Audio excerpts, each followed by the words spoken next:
침묵기도와 묵상기도에 대해서 배우겠습니다. 우리 개신교 영성에서는 사실 침묵기도와 묵상기도를 잘 사용하지 않습니다. 피정이라는 말을 쓸 때가 있죠. 일상생활에서 벗어나서 수도원 같은 곳에서 묵상이나 기도를 통해 자신을 살피는 일을 피정이라 합니다. 묵상과 침묵 기도는 우리가 하나님 앞에 머물 수 있게 할 뿐만 아니라 우리를 돌아볼 수 있게 하는 그런 기도의 도구입니다. 그래서 낯선 아마 기도의 시간이 될 수도 있는데 어렵다 생각하지 마시고, 또 이 침묵과 묵상 기도를 가톨릭 영성으로 제한하지 마시고 우리 기독교 전통 안에 있는 그 기도의 언어들로 이해하며 우리가 함께 배워볼 수 있는 시간이 되면 좋겠습니다. 작가 엘룰은 근대 서구 문명의 특징을 효율성을 강조하는 기술로 이해합니다. 그래서 기도가 위기에 처한 원인 중에 하나를 효율성을 강조하다 보니까 내가 구하였던 그 결과물을 제대로 얻었느냐, 그거에 대해서 평가를 해본다는 거죠.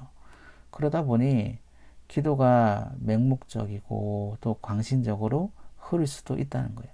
왜냐하면 내가 쏟은 노력을 결과로 받아야 되니까. 근데 이런 기도는 샤머니즘적인 기도와 크게 다르지 않다는 거예요. 구하고 얻는 것에만 매달리는 거죠.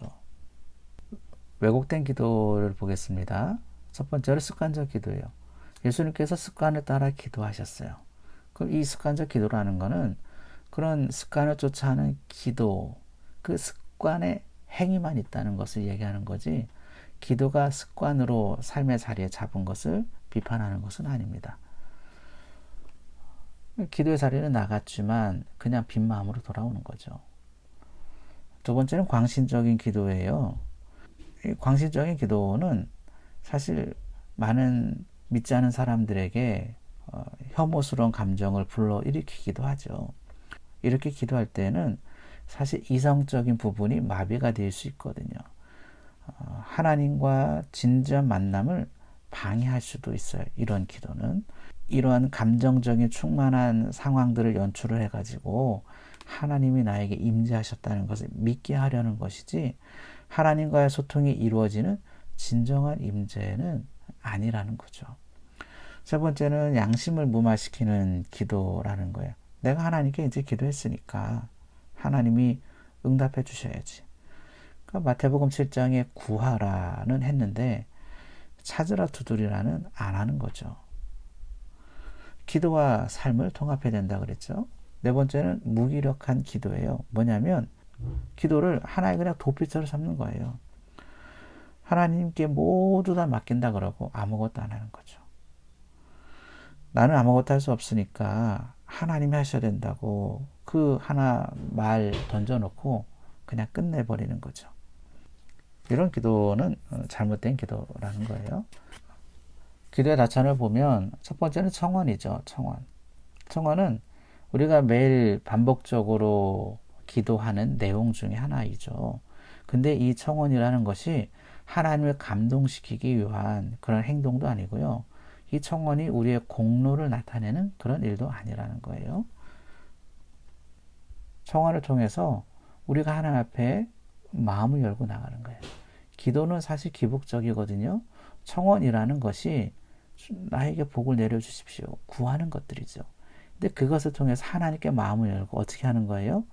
하나님과의 인격적인 교제로 나아가는 거죠. 교제로 나아가는 거예요. 세 번째는 그래서 어떻게 하는 거예요? 자기 변화를 경험하는 거예요. 하나님을 변화시키는 게 아니라 그랬죠. 기도는 나의 의지를 하나님의 뜻에 굴복시키는 행위가 바로 우리 그리스도인들의 기도예요. 샤머니즘적인 기도는 나는 절대로 안 바뀌어요. 그냥 구하는 것 신이 주면 되는 거지, 나와 신의 뜻과 이거는 일치시킬 필요도 없는 거죠. 근데 우리 그리스도인의 기도는 기도를 통해서 하나님의 뜻을 발견하고 하나님의 뜻에 우리의 생각과 마음을 일치시키는 거예요. 매추엘리라는 사람은 기도의 방법이라는 책에서 이렇게 얘기해요. 기도란 하나님을 움직이거나 강요하는 것이 아니라 우리 자신을 움직이게 하고 우리 자신을 강요하는 것이다. 이렇게 이야기합니다.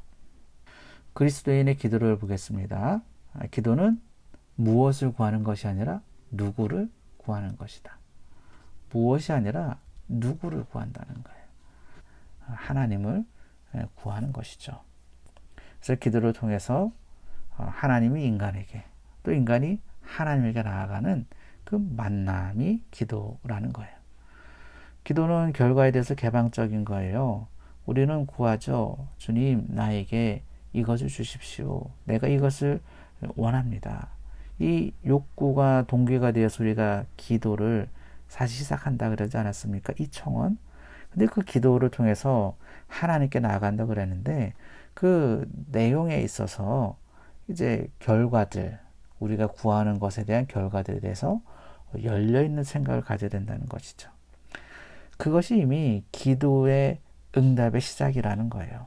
우리 안에 있는 욕구가 동기를 부여해서 기도하게 하지만 그 욕구의 실현 여부가 기도의 응답 여부를 가늠해주는 기준으로 봐서는 안 된다는 거예요. 하나님이 더 좋은 것으로 우리 응답해 주실 수 있기 때문에 기도의 응답에 대해서 개방적이어야 된다는 거죠. 세 번째로 기도는 삼위일체 하나님에 대한 완전한 신뢰를 표현하는 거예요. 하나님의 임재라는 종교적 감정에 의지하는 것이 아니에요. 그 감정에 의지한다 그러면 기도는 하나님과의 사귐으로 나아가는 걸림돌이 오히려 될 수 있어요. 성령님께서 우리를 이끌어 가시도록 내어 맡기는 그 신뢰의 행위가 바로 기도라는 거예요. 기도는 사랑의 관계에서 시작하는 거예요. 소통하고 사귀고 우정을 쌓는 거죠. 그게 기도의 목적 아니겠어요? 종교적 심성에 기초한 기도는 우리가 착각하는 것이 무엇인가? 하나님께로 우리가 올라가는 것으로 생각해요. 근데 그게 아니에요. 성경은 어떻게 늘 얘기해요? 하나님께서 찾아오시는 거죠. 하나님이 우리를 찾아오시는 거예요. 하나님이 우리에게 다가오시는 것이지 우리가 찾아가는 게 아니에요. 침묵 기도를 그럼 배워보도록 하겠습니다. 영성은 언어, 말의 한계를 가지고 있어요. 사람이 말 없이 교제할 수 있을까? 한번 생각해 보세요. 어때요? 좋은 사람과 있을 때는 말 없이 오래 머물러 있어도 전혀 어색하지 않아요.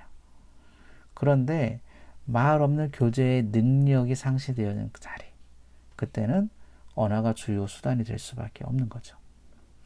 생각은요, 말로 표현하기 어렵고 말은 또 글로 표현하기 어렵다 말하지 않습니까? 그래서 영성의 대가들은 침묵하는 거예요. 기도를 요청이 아니라 사귐으로 이해할 때에 이 침묵이 더 중요해집니다. 마더 테레사 수녀가 이렇게 얘기해요. 하나님 홀로 있기 위해 그분께 여쭙고 그분의 말씀을 듣기 위해 또 들은 것을 마음에 새기기 위해 우리에게는 침묵이 필요합니다. 침묵은 우리가 새로운 시야로 삶을 바라보게 해줍니다. 이렇게 이야기를 합니다.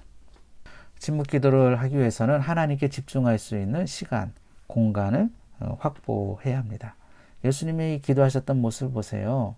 혼자 한적한 곳에서 산에서 이렇게 기도하시죠. 세 번째로 침묵은 말을 멈추고 하나님의 음성에 귀를 여는 거예요. 리차드 포스터가 이렇게 말해요.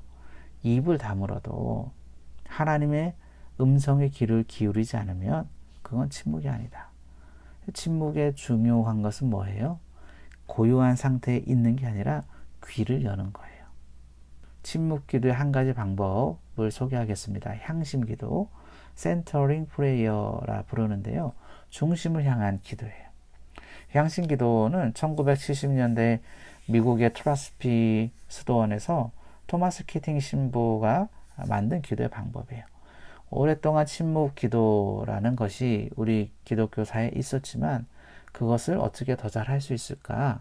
이 키팅 신부가 이렇게 제안해 준 방법이죠.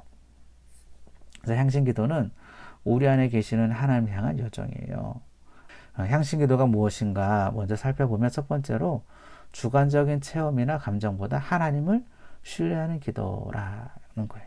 아까도 얘기했지만 기도는 감정에 의지하는 게 아니라 뭐라 그랬어요? 하나님을 향한 신뢰를 가지고 나가는 거라 그랬죠.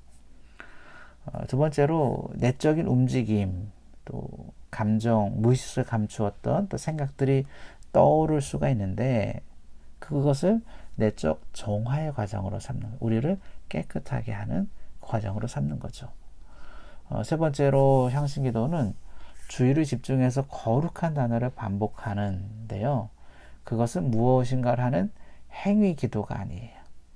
내가 하나님 안에 머물고 그분이 내 안에 머물러 활동하게 하려는 그것을 지향하는 거죠. 그래서 그분 안에서 존재로서 머물러 있는 거예요. 내가 무언가 부르짖는 그런 거가 아니라요. 가만히 하나님 앞에 머물러 있는 그런 기도라는 거예요. 향신기도의 단계를 보면은요. 첫 번째, 거룩한 단어를 선택하라는 거예요. 예를 들면 뭐 하나님, 예수님, 뭐 아버지, 어머니, 아멘, 사랑, 평화, 뭐 여러 가지 믿음, 신뢰 등등 이야기할 수 이런 이제 단어들 뭐 이거 외에도 선택할 수 있겠죠.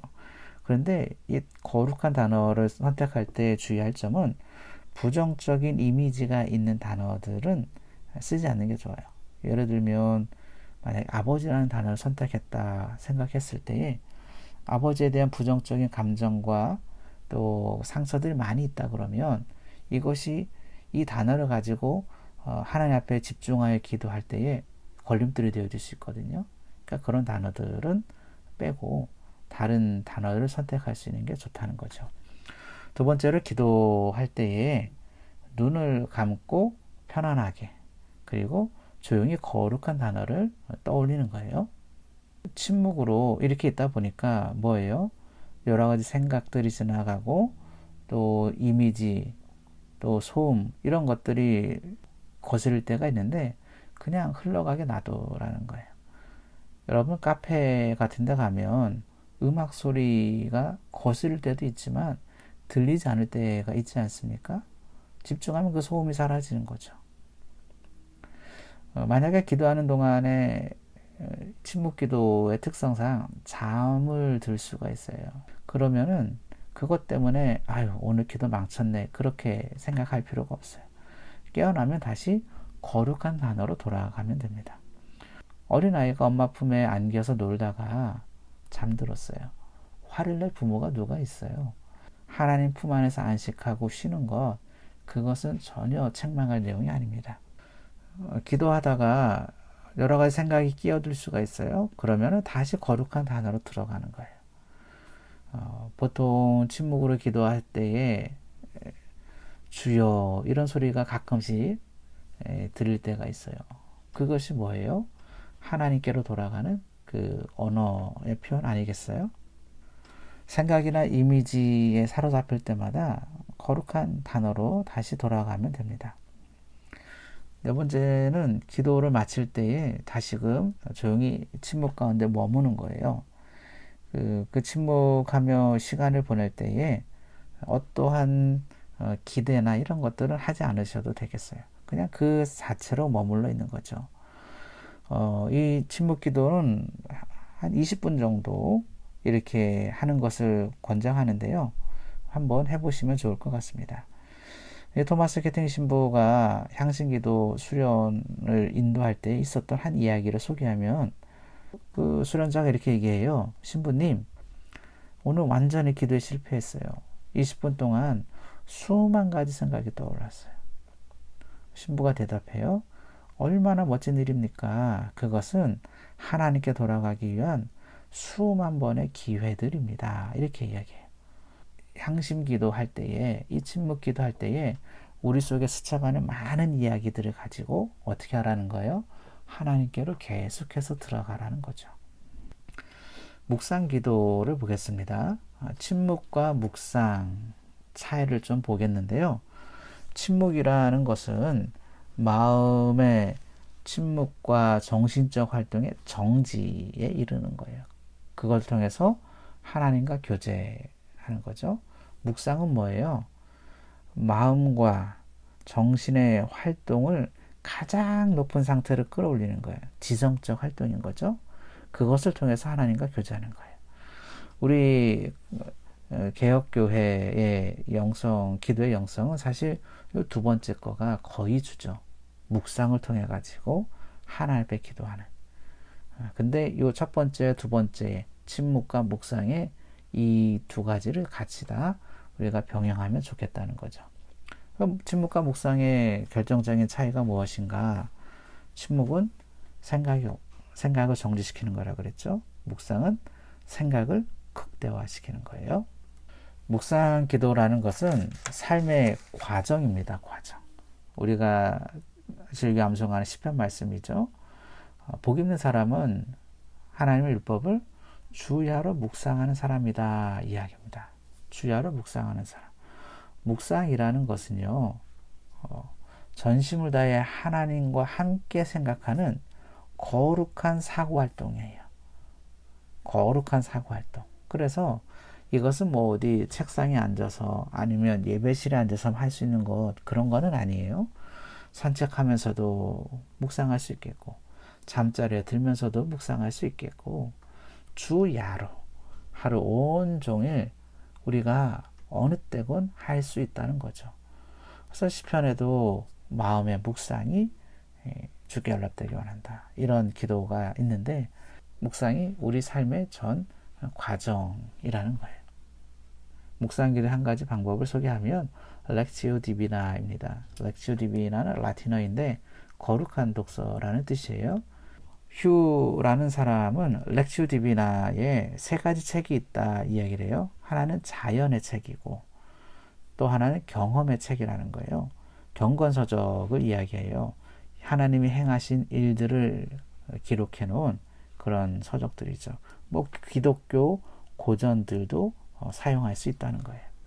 세 번째는 성경책이에요. 예수님의 생애와 말씀을 가지고 하는 거죠. 까르투시오 수도자인 귀고라는 사람은 이렇게 얘기해요. 묵상 없는 읽기는 건조하다. 읽기 없는 묵상은 오류가 있다. 묵상 없는 기도는 미온적이다. 기도 없는 묵상은 열매가 없다. 이렇게 얘기해요. 독서가 묵상의 자료를 제공하고 또 묵상으로 안내하고 묵상은 또 우리를 기도로 안내한다. 그렇게 이야기합니다. 향신기도와 렉시오 디비나의 차이를 보면 향신기도는 침묵을 통해서 하나님의 말씀에 귀를 기우는 거고요. 렉시오 디비나는 성경 말씀을 통해서 하나님의 말씀에 귀를 기울이는 거예요. 출발은 틀린데 결과는 지향하는 바는 목적은 똑같은 거죠. 렉치오 디비나 준비의 과정을 보면은요, 첫 번째는 관주나 이런 여러 가지 보충 설명이 없는 그냥 말씀 구절만 있는 그런 성경을 준비하면 좋겠다는 거고요. 주변을 뭐 정리정돈 해야겠죠. 책상이 지저분하다 그러면 생각이 분산되지 않겠어요? 세 번째는 묵상할 본문을 정하는 거예요. 처음 우리가 렉시오 디비나를 할 때는 시편이나 뭐 복음서 이런 또 경건에 도움을 주는 그런 책들부터 읽으면 좋다는 거죠. 렉시오 디비나의 네 단계인데요. 첫 번째는 렉시오, 읽기예요. 읽기. 본문을 반복해서 크게 읽는 거예요. 눈으로만이 아니라 소리로. 능동적 독서라 그러는데요. 적절한 분량을 읽는 거죠. 그 다음에 묵상, 메디타치오인데요. 말씀에 감춰진 지식을 찾기 위한 지성적인 활동을 아주 적극적으로 하는 시간이죠. 그래서 말씀의 뜻을 찾아가는 과정이에요. 그러면서 내면에 느껴지는 어떠한 정서에도 관심을 기울이는 거예요. 지성을 사용하지만 내면의 감정의 변화도 이렇게 살펴보는 거예요. 그래서 말씀에 따라서 기쁨이 있는지 슬픔이 있는지 만족감이 있는지 공허감이 있는지 뭐 같은 본문을 사용해도 사람마다 느껴지는 내용이 들릴 수가 있는데 그것을 해보는 거죠. 세 번째는 기도예요. 하나님께 우리의 마음을 향하는 거죠. 묵상할 때 내면의 감정의 변화들을 한번 찾아보라 그랬잖아요. 주목해보라 그랬잖아요. 그걸 감정의 의미를 놓고 하나님 앞에 대화를 하는 거죠. 하나님께 마음을 드리는 그런 기도 오라시오를 합니다. 그 다음에는 이제 관상이에요. 관상. 관상이라는 단어는 우리 개신교에서 이렇게 알레르기 반응을 일으키는 분들이 많이 있어요. 이단시 여기는 부분들도 있고, 근데 영성에 대한 이해가 부족해서 그러지 않나 이런 생각을 해봅니다. 관상이라는 것은 말없이 우리가 하나님 앞에 머물러 있을 때에 우리 안에 떠오르게 하는 어떤 생각을 영적인 눈으로 보는 것이에요. 그것을 교회의 전통에서는 관상이라는 단어를 써서 설명합니다. 콘템플라치오라 그러는데요.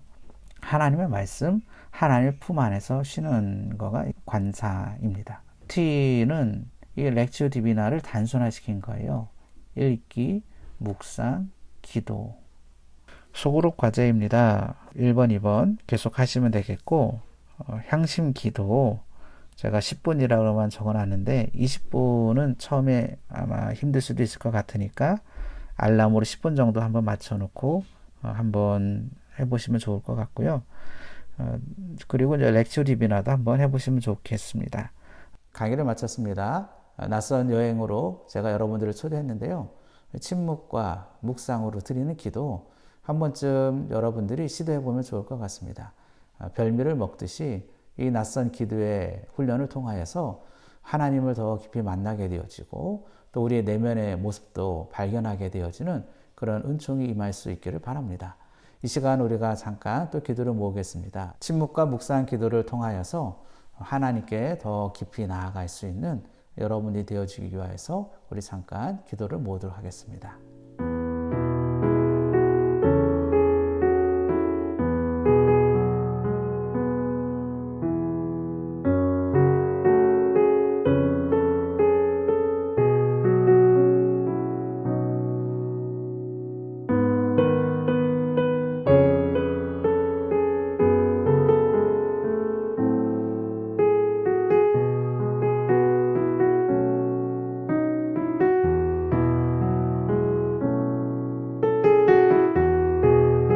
하나님 기도를 우리가 대화로 정의하지만 분주하게 우리의 요구사항을 쏟아놓고 하나님의 음성에 귀를 기울이지 못했습니다. 침묵으로 묵상으로 하나 앞에 머물 때에 하나님의 음성을 듣게 하시고 깊은 영성의 길로 들어가게 하여 주시옵소서. 예수님의 이름으로 기도하옵나이다. 아멘.